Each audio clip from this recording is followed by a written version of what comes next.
आदिलशाही राज्यात लपविलेली करवीर निवासिनी श्री अंबाबाईची मूर्ती छत्रपतींनी पुन्हा मूळ मंदिरात स्थापन केली. तो आजचाच ऐतिहासिक दिन. पातशाहच्या काळात कोल्हापूर प्रांतावर आदिलशहाचा ताबा होता. या काळात सर्वत्र धामधूम माजली होती. राज्यव्यवस्था स्थिर नव्हती. युद्धप्रसंगी मंदिरांची नासधूस केली जायची.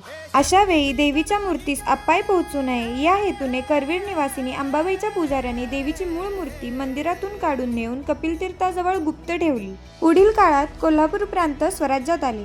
छत्रपतींचे स्थिर स्थावर राज्य स्थापन झाले. तेव्हा वेदशास्त्र संपन्न नरहर भट सावगावकर यांनी करवीर राज्याचे अधिपती श्रीमंत छत्रपती संभाजीराजे दुसरे यांची पन्हाळ्यावर भेट घेऊन महाराजांना हा सर्व वृत्तांत सांगितला व आपणास साक्षात्कार होऊन आई अंबाबाईने आपली मूर्ती मूळ ठिकाणी स्थापन करावी असा दृष्टांत दिल्याचे महाराजांना सांगितले. यावेळी छत्रपती संभाजीराजेंनी आपले सेनापती सिद्धोजी घोरपडे, हिंदोजीराव गजेंद्र गडकर यांना अंबाबाईची मूर्ती मूळ मंदिरात विधिवत प्रतिष्ठापना करण्याची आज्ञा दिली.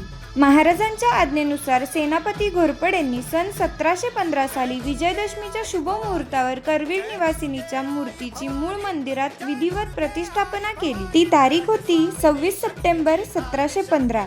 तोच आजचा ऐतिहासिक दिवस.